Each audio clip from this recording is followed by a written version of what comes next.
اور بروز حشر کہے گا خدائے بندوں سے، بروز حشر کہے گا خدائے بندوں سے،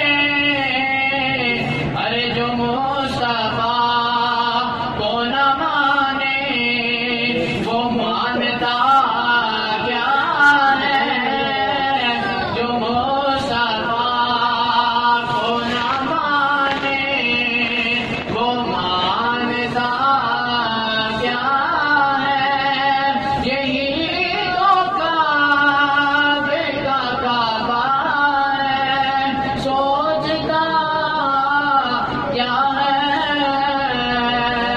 اور حسین پڑھ جو رہا تھا قرآن نیزے پر، حسین پڑھ جو رہا تھا قرآن نیزے پر، یزید سوچ میں گم تھا کہ پھر کٹا کیا ہے، یزید سوچ میں گم تھا کہ پھر کٹا کیا ہے، یہی تو کعبے کا کعبہ ہے، سوچتا کیا ہے،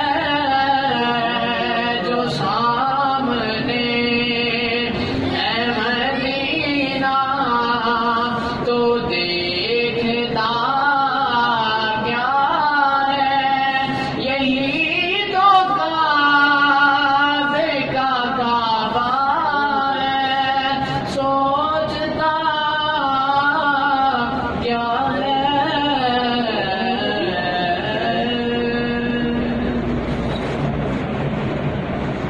حمد و ثنا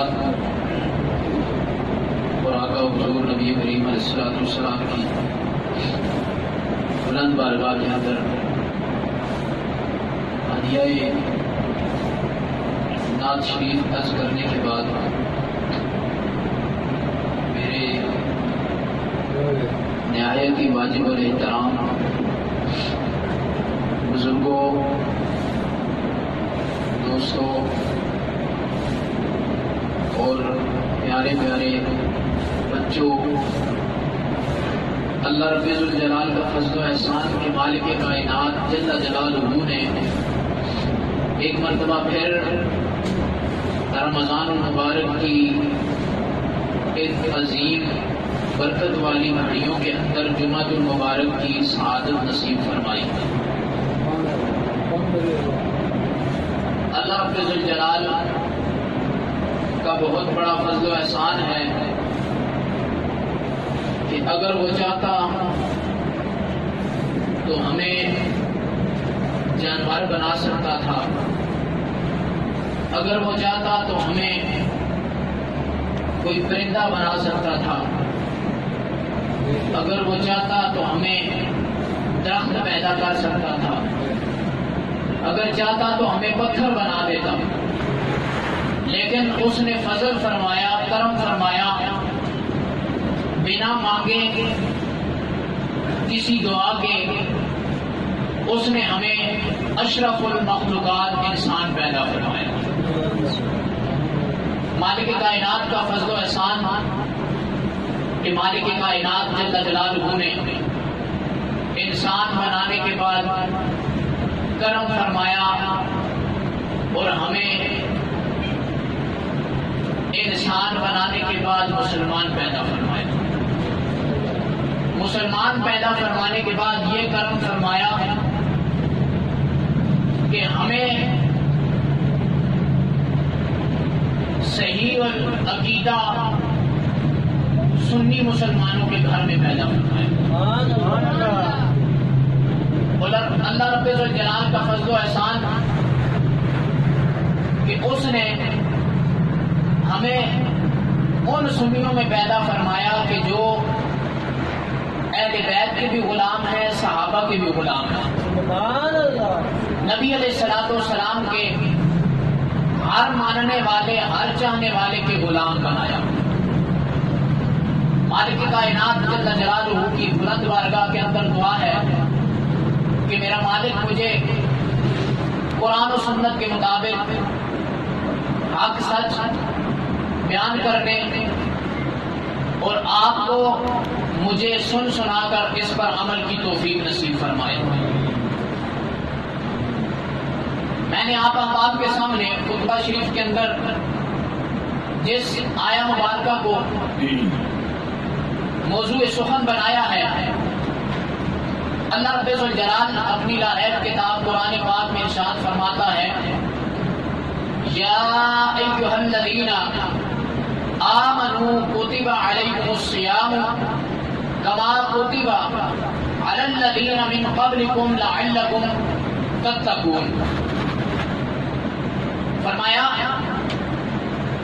کہ اے ایمان والوں، سب سے پہلے مخاطب کیا ایمان والوں، نہ کہ عام الفاظ فرمائے۔ اگر وہ کہہ دیتا کہ اے انسانوں، یہ بھی وہ کہہ سکتا تھا، لیکن اللہ رب الجلال نے انسانوں میں سے ان خوش نصیب لوگوں کو چنا، ان کا انتخاب فرمایا کہ جو اللہ پر، اللہ کے رسول پر، قیامت پر، فرشتوں پر اور اللہ کی ہر پیدا کی ہوئی چیز پر ایمان لانے والے ہیں۔ اللہ تبارک و تعالیٰ نے ان الفاظ کے ساتھ اپنے بندوں کو مخاطب کیا، فرمایا یا ایھا الذین، اے وہ لوگوں، آمنو جو ایمان لائے، ایمان والوں تم پر روزے فرض کیے گئے جیسے تم سے اگلوں پر روزے فرض کیے گئے تھے۔ اب یہ جو روزے فرض کیے گئے ہم پر ہی فرض نہیں ہے، بلکہ ہم سے پہلے جو سرکار علیہ الصلوۃ والسلام سے پہلے انبیاء آئے، ان کی امتیں تھیں، ان پر بھی روزے فرض کیے گئے تھے۔ حضرت آدم علیہ الصلوۃ والسلام کے جو ماننے والے تھے ان پر بھی روزے فرض تھے۔ اسی طرح آگے انبیاء چلتے گئے، ہر انبیاء جو اپنی شریعت لے کر آتے رہے ان کے ماننے والوں پر روزے فرض تھے۔ اب وہ مخصوص دن تھے، کسی پر مہینے کے ہر ہفتے میں ایک روزہ فرض تھا ہفتے والے دن کا، کسی پر مہینے کے 12، 13 اور 14، کسی پر 13، 14 اور 15، یہ 3 روزے ہر مہینے میں فرض ہیں۔ تو اللہ رب الجلال نے ہمارے آقا کریم علیہ الصلوۃ والسلام کو جو تحفہ فرمایا، یہ سال میں ایک مرتبہ اللہ تبارک و تعالیٰ نے اللہ کے محبوب پر فرض فرمائے، اللہ کے محبوب کی امت پر فرض فرمائے۔ ایک مہینہ جو ہم 12 مہینوں میں سے 11 مہینے تو اپنی مرضی سے گزارتے ہیں، لیکن ایک مہینہ جس کے بارے میں اللہ کے محبوب فرماتے ہیں شعبان شہری و رمضان شہر اللہ، یہ رمضان جو ہے یہ اللہ کا مہینہ ہے۔ اور اس حدیث پاک سے محدثین نے ایک بات نکالی ہے، علماء نے ایک بات نکالی ہے۔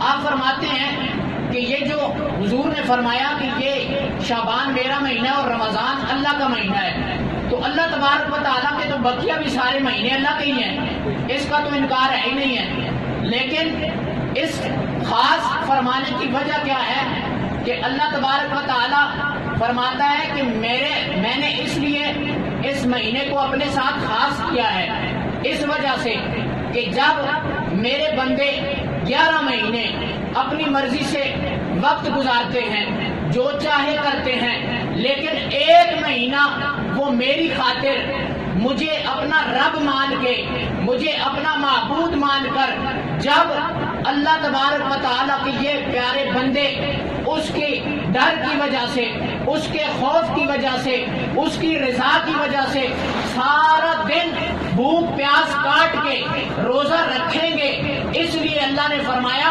کہ اس روزہ رکھنے کی وجہ سے جو انہیں جزا دی جائے گی، وہ جزا جو ہے وہ کوئی عام بندہ نہیں ہے، بلکہ میں رب خود اس کی جزا ہوں۔ رب ذوالجلال خود اس روزے کی جزا ہے۔ علماء فرماتے ہیں کہ اللہ تبارک و تعالی خود اپنا دیدار جو ہے وہ نصیب فرمائے گا۔ جو بندہ روزہ رکھے گا ایمان والا، تو اللہ تبارک و تعالی اسے اپنا دیدار نصیب فرمائے گا۔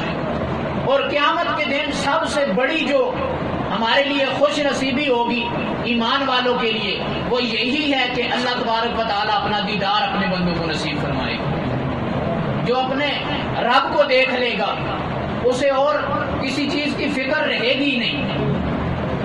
جو اپنے رب کو دیکھ لے گا، جو محبوب کو دیکھتا ہے اس کی کیا شان ہے، تو جو اپنے رب کو دیکھ لے گا اس کی کیا شان ہوگی۔ تو میرے دوستو، یہ مہینہ اللہ رب ذوالجلال نے ہمیں عطا فرمایا۔ اس مہینے کے ہر لمحے بار میں مسلمانوں کی اللہ بخشش فرماتا ہے، مغفرت فرماتا ہے۔ یہ جمعے کے دن حدیث پاک میں آتا ہے، سرکار فرماتے ہیں کہ جمعے کا دن اتنا بابرکت دن ہے جو رمضان کے مہینے میں آ جائے۔ رمضان کے مہینے میں جو جمعہ آتا ہے، اللہ کے محبوب فرماتے ہیں کہ ہر گھڑی، یعنی کہ یہ اب سیکنڈ گزرتا ہے، اگلی گھڑی شروع ہو جاتی ہے، اب اگلی گھڑی شروع ہو گئی، اگلی گھڑی شروع ہو گئی۔ تو فرمایا کہ ہر گھڑی کے بدلے اللہ رب الجلال 10 لاکھ گناہگاروں کو جہنم سے آزادی عطا فرماتا ہے۔ 10 لاکھ بندوں کو جہنم سے آزادی عطا فرماتا ہے، بخشش فرما دیتا ہے۔ تو سوچو نا کہ جو اللہ اپنے بندوں کو، گناہگار بندوں کو جہنم سے آزادی عطا فرمائے، تو وہ اللہ ہمیں معاف فرمانے پر بھی کتنا قادر ہے۔ ہمیں بھی معاف فرمائے گا، ضرور بالضرور معاف فرمائے گا۔ لیکن اس کے لیے کیا کرنا ہے؟ اس کے لیے ہم نے جو روزہ رکھنا ہے، اس روزے کی وجہ ایک ہی ہو کہ ہم نے اللہ کی رضا کے لیے روزہ رکھنا ہے۔ ثواب کی نیت بھی کرتے ہیں، ثواب تو اللہ تبارک و تعالی عطا فرماتا ہے، کیونکہ نیت المؤمن خیر من عملی، کہ مسلمان کی نیت جو ہے یہ اس کے عمل سے بہتر ہے۔ روزہ ہم رکھ لیتے ہیں لیکن نیت نہیں ہوگی تو اس کا ثواب کم ملے گا، لیکن جتنی نیت زیادہ ہوگی اتنا ثواب بھی زیادہ ہوگا۔ جتنی نیتیں اچھی ہوں گی اتنا ثواب زیادہ ہوگا۔ تو اللہ تبارک و تعالی قادر ہے، ہم نے نیت یہ کرنی ہے کہ ہم اپنے رب کو راضی کرنے کے لیے روزہ رکھ رہے ہیں۔ ویسے بھی روزہ تو رکھنا ہے، لیکن اگر یہ نیت ہو جائے کہ ہم نے اپنے رب کی رضا کے لیے، اس کے سونے محبوب کی رضا کے لیے روزہ رکھنا ہے، تو اللہ تبارک و تعالی ہمیں بے حساب ہماری مغفرت فرمائے گا۔ تو ہم نے اس نیت سے روزہ رکھنا ہے اور اس نیت سے رمضان کو آگے گزارنا ہے۔ اللہ رب الجلال ہمیں صحیح معنوں میں رمضان المبارک کی قدر کرنے کی توفیق نصیب فرمائے۔ حضرت مولا کائنات شیر خدا کرم اللہ تعالی وجہ الکریم، یہ میں آپ کو روایت سنانے لگا ہوں اس وجہ سے کہ ہمارا رب کتنا قادر ہے۔ جب وہ بخشنے پر آتا ہے تو کیسے کیسے گناہگاروں کو بخش دیتا ہے، لیکن اس سے ہرگز یہ معنی نہیں ہے کہ ہم اس نیت سے گناہ کریں کہ ہمارا رب بخشنے والا ہے تو ہم جان بوجھ کے گناہ کرنا شروع کر دیں۔ ایسا نہیں کرنا، گناہوں سے بچنا ہے۔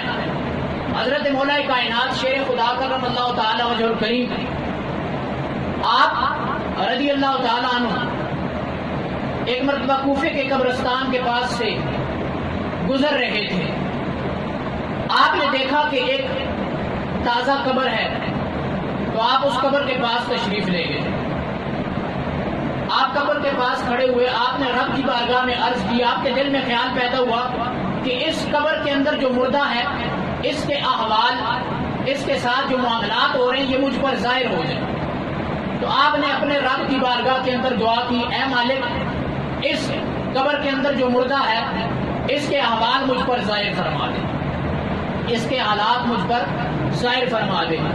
تو اللہ رب الجلال نے حضرت مولا کائنات شیر خدا کرم اللہ تعالی وجہ الکریم کی اس دعا کو قبول فرمایا، اور اچانک قبر کے اور حضرت مولا کائنات رضی اللہ تعالی عنہ جو قبر کے اندر مردہ موجود تھا اس کے درمیان اور مولا کائنات شیر خدا کرم اللہ تعالی وجہ الکریم کے درمیان جو پردے عائل تھے، درمیان میں جو پردے تھے مٹی تھی، اللہ تبارک و تعالیٰ کی بارگاہ میں دعا کرنے کی وجہ سے اللہ نے وہ دعا قبول فرمائی، اور مولا کائنات کی دعا قبول ہوتے ہی وہ جتنے بھی پردے درمیان میں عائل تھے اللہ نے ان سب کو دور فرما دیا۔ مولا کائنات شیر خدا رضی اللہ تعالیٰ عنہ کرم اللہ تعالیٰ وجہ الکریم، آپ نے جب اس مردے کو دیکھا تو مردہ عذاب میں مبتلا تھا، عذاب میں مبتلا تھا، آگ میں جھگڑا ہوا تھا۔ اس نے عرض کی، یا علی، اے علی، میں آگ کے اندر، مجھے آگ نے گھیرا ہوا ہے، آگ میں ڈوبا ہوا ہوں، مجھے آگ سے آزادی کا پروانہ عطا فرما دیجیے۔ یہاں سے ایک بات جو ہمارے عقیدے کی ہے کہ اگر حضرت مولا کائنات شیر خدا کرم اللہ تعالی وجہ الکریم آپ اگر مشکل کشائی نہ فرماتے، نہ کر سکتے ہوتے تو کبھی بھی مردہ آپ کو نہ پکارتا۔ آپ میرے آقا کریم علیہ الصلوۃ والسلام کے صحابی ہیں اور مولا کائنات شیر خدا کرم اللہ تعالی وجہ الکریم اللہ کے شیر ہیں، شیر خدا ہیں۔ آپ مشکل کشائی اور حاجت روائی فرما سکتے ہیں۔ مردے نے دیکھا تو اس نے پکارا کہ اے علی، مجھے آگ نے لپیٹا ہوا ہے، میں آگ کے عذاب میں مبتلا ہوں، اللہ کی بارگاہ میں دعا فرمائیے، مجھے آگ سے آزادی کا پروانہ عطا فرما دیجیے۔ حضرت مولا کائنات شیر خدا کرم اللہ تعالی وجہ الکریم آپ اپنے رب کی بارگاہ میں دعا ہاتھ اٹھاتے ہیں، بلند کرتے ہیں اور عرض کرتے ہیں، اے اللہ، اس بندے نے مجھے پکارا ہے، دعا کے لیے کہا ہے، یا اللہ اسے تو بخش دے۔ حضرت مولا کائنات نے جب دعا فرمائی تو اللہ تبارک و تعالی نے ارشاد فرمایا، غیب سے آواز آئی کہ اے علی، اس کے لیے آپ دعائے مغفرت نہ کیجیے۔ وجہ کیا ہے؟ اللہ تبارک و تعالیٰ کی طرف سے آواز آ رہی ہے کہ اس کے لیے آپ دعائے مغفرت نہ کیجیے۔ اس کا کون سا ایسا گناہ ہے جس کی وجہ سے اللہ تبارک و تعالیٰ فرما رہا ہے کہ اس کے لیے بخشش کی دعا نہ فرمائیے؟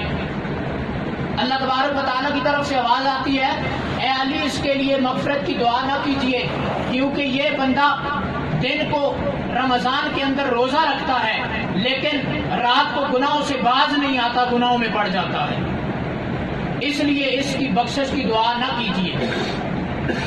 جب اللہ تبارک و تعالیٰ کی طرف سے یہ حکم ملا تو حضرت مولا کائنات شیر خدا کرم اللہ تعالی وجہ الکریم آپ کی آنکھوں سے آنسو جاری ہو گئے اور آپ نے رب کی بارگاہ میں رو کر عرض کی، آپ نے عرض کی کہ اے مالک، اس بندے نے مجھ پر بھروسہ کیا ہے، مجھ پر بھروسہ کر کے اس نے مجھے پکارا ہے کہ اے علی، آپ مجھ سے رب کی بارگاہ سے دعا فرما کر مجھے جنت کا پروانہ عطا فرمائیے، میری بخشش کا ذریعہ بنوائیے۔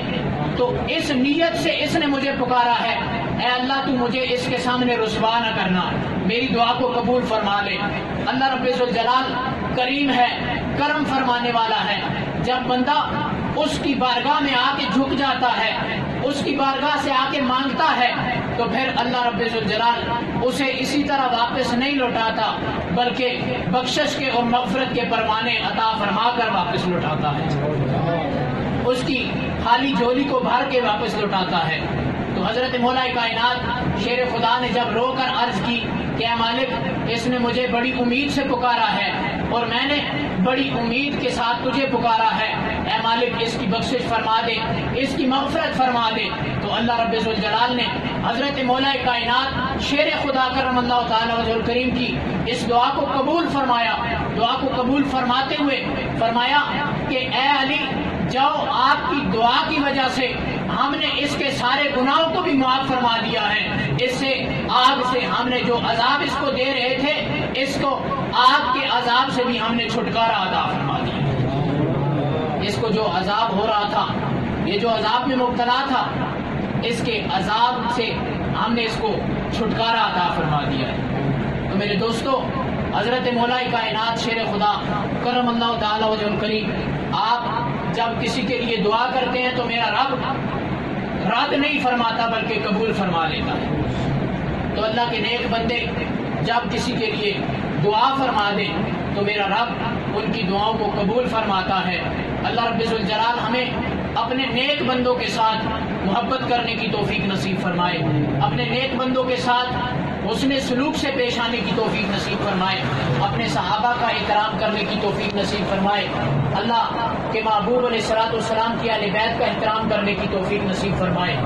حضرت مولا کائنات شیر خدا کرم اللہ تعالی وجہ الکریم، آپ نے سنا کہ حضرت مولا کائنات شیر خدا کرم اللہ تعالی وجہ الکریم بندوں کا اپنے رب کی بارگاہ کے اندر التجا کر کے بندوں کی مغفرت بھی کروا سکتے ہیں، بخشش بھی کروا سکتے ہیں۔ تو میرے علی رضی اللہ تعالیٰ عنہ کو رب ذوالجلال نے بڑے مرتبے اور بڑے مقام سے نوازا ہے، اور یہ رمضان المبارک کا 11 مہینہ کل آج دوسرا روزہ ہے اور آنے والا تیسرا روزہ حضرت سیدہ طیبہ طاہرہ عابدہ زاہدہ سیدہ فاطمہ سلام اللہ علیہا و رضی اللہ تعالی عنہا آپ کا یوم وصال بھی ہے۔ آپ رضی اللہ تعالی عنہا میرے آقا حضور نبی کریم علیہ الصلوۃ والسلام کی بیٹی ہیں، آپ کی لخت جگر ہیں۔ آپ کی شان میں ایک حدیث جو بڑی مشہور ہے، آپ سنتے رہتے ہیں کہ حضرت فاطمہ الزہرا رضی اللہ تعالی عنہا آپ اتنی نیک خاتون ہیں، اتنی نیک خاتون ہیں، اتنی پرہیزگار ہیں، اتنی متقی ہیں، اتنی رب کی عبادت کرنے والی اور رب سے ڈرنے والی ہیں۔ آپ سردیوں کی رات ہے، آپ نے 2 نفل نماز نیت کی اور مصلی پر کھڑی ہوئی اور آپ نے قرآن پڑھنا شروع کر دیا۔ قرآن پڑھتی جا رہی ہیں، ادھر سے فجر کی اذان کی آواز آنا شروع ہو گئی۔ رات کو قرآن پڑھنا 2 نفل نیت کیے ہیں تو ابھی پہلی رکعت پوری نہیں ہوئی، کیا دیکھتی ہیں کہ اذان کی آواز کانوں میں آ جاتی ہے۔ آپ اپنے ان 2 رکعتوں کو جلدی جلدی پورا کرتی ہیں اور اپنے رب کی بارگاہ کے اندر بیٹھ جاتی ہیں، عرض کرتی ہیں، اے مالک، کیا تیری سردیوں کی رات اتنی چھوٹی ہو گئی ہے؟ عبادت کا ذوق دیکھیے، کیا تیری سردیوں کی رات اتنی چھوٹی ہو گئی ہے کہ فاطمہ کے 2 سجدے بھی پورے نہیں ہو سکے؟ فاطمہ کی 2 رکعتیں بھی پوری نہیں ہو سکی، تیری سردیوں کی رات اتنی چھوٹی پڑ گئی۔ تو میرے دوستو، یہ عبادت تھی حضرت فاطمہ الزہرا رضی اللہ تعالی عنہا کی۔ آپ کی جو عبادت ہے وہ تو کمال کی عبادت ہے۔ اللہ رب ذوالجلال ہمیں بھی اپنے نیک بندوں کی طرح عبادت میں لذت نصیب فرمائے، عبادت کرنے کی توفیق نصیب فرمائے۔ اللہ رب ذوالجلال کی بلند بارگاہ کے اندر دعا ہے کہ میرا مالک ہمیں صحیح معنوں میں رمضان المبارک کے روزے رکھنے اور رات کو عبادت کرنے کی توفیق نصیب فرمائے۔ اللہ رب ذوالجلال ہماری اس حاضری کو، اس جمعہ کو اپنی پاک بارگاہ میں قبول فرمائے۔ وما علینا الا البلاغ المبین۔ ایک ضروری مسائل، 2-3 مسئلے ہیں، یہ سماعت فرما لیں کہ جب سحری کا وقت اذان شروع ہو جاتی ہے تو سحری کا وقت ختم ہو جاتا ہے۔ اس بات کو آپ نے ذہن میں رکھنا ہے۔ ہم گاؤں میں ایسا ہوتا ہے کہ لوگ جب تک اذان ہوتی رہتی ہے تو کھانا پینا وہ جاری رکھتے ہیں۔ تو اگر ایسا ہو گیا کہ اذان شروع ہوگی اور ایک لقمہ یا ایک آپ نے پانی کا گھونٹ، ایک قطرہ بھی اگر آپ کے اندر چلا گیا، جسم کے منہ کے اندر چلا گیا تو الگ سے اتر گیا تو آپ کا روزہ نہیں ہوگا۔ یہ سارا دن بھوکا رہنا، پیاسا رہنا، اگر اس کا ہمیں ثواب نہ ملے، ہمارا روزہ ہی نہ ہو تو پھر کیا فائدہ ہے اس کا؟ تو ہم اللہ رب ذوالجلال کے فرض کیے ہوئے روزے رکھتے ہیں تو اس نیت سے رکھیں نا کہ اللہ ہمیں اس پر ثواب عطا فرماتا ہے۔ تو ایسے معاملات بہت زیادہ ہوتے ہیں گاؤں میں، اکثر ایسا ہوتا ہے کہ جب تک اذان جاری رہتی ہے، اذان ہوتی رہتی ہے، ادھر سے لوگ کھانا پینا جاری رکھتے ہیں۔ تو ایسا نہیں کرنا، کہیں ایسا نہ ہو کہ ہم سارا دن بھوکے بھی رہیں، پیاسے بھی رہیں اور ہمارا روزہ بھی نہ ہو۔ تو یہ مہربانی کرنی ہے آپ نے اپنے حال پر کہ جب سحری کا وقت ختم ہونے سے 4-5 منٹ پہلے ہی آپ اپنا کھانا پینا مکمل کر لیں، اسی وقت روزے کی نیت کر لیں. جب وقت ختم ہوگا تو آپ روزے کی حالت میں ہو جائیں. تو یہ نہ ہو کہ ادھر سے جب ہوٹر بجتا ہے تو آپ اس وقت جو ہے وہ اپنا پانی پینا شروع کر دیتے ہیں. ایسا بھی نہ کیا کریں. پہلے ہی 4-5 منٹ اگر بندہ پہلے ہی ختم کر دے کھانا پینا تو وہ 4-5 منٹ کی وجہ سے بندہ مرتا نہیں ہے. ایسا نہیں ہوگا کہ جو 5 منٹ پہلے ختم کر دے کھانا پینا یا پانی اس نے 5 منٹ پہلے پی لیا، اب یہ 5 منٹ بھی شامل ہو جائیں گے روزے میں تو وہ بندہ مر جائے گا. تو ایسا نہیں ہوگا. موت اللہ تبارک و تعالیٰ کی طرف سے مقرر ہے. تو موت جب لکھی ہوئی ہے، جس وقت موت لکھی ہوئی ہے، جس وقت آنی ہے وہ ٹائم اس کا مقرر ہے. تو روزے کی وجہ سے کوئی بندہ نہیں مرتا، بلکہ حدیث پاک میں آتا ہے کہ روزہ رکھو، کہ روزہ رکھنے سے بندہ صحت یاب ہو جاتا ہے، صحت یاب ہو جاتا ہے. تو یہ کوشش کرنی ہے آپ تمام احباب نے کہ ہم روزے تو رکھتے ہیں، کہیں ہمارے روزے ضائع نہ ہو جائیں. تو سحری سے پہلے ہی آپ نے کھانا پینا مکمل کر لینا ہے، اپنے روزے کی نیت کر لینی ہے. اللہ رب الجلال ہمیں صحیح معنوں میں رمضان مبارک کے روزے رکھنے کی توفیق نصیب فرمائے اور صحیح معنوں میں عبادت کرنے کی توفیق نصیب فرمائے. آمین بجاہ النبی الامین صلی اللہ تعالی علیہ وآلہ وسلم. سنت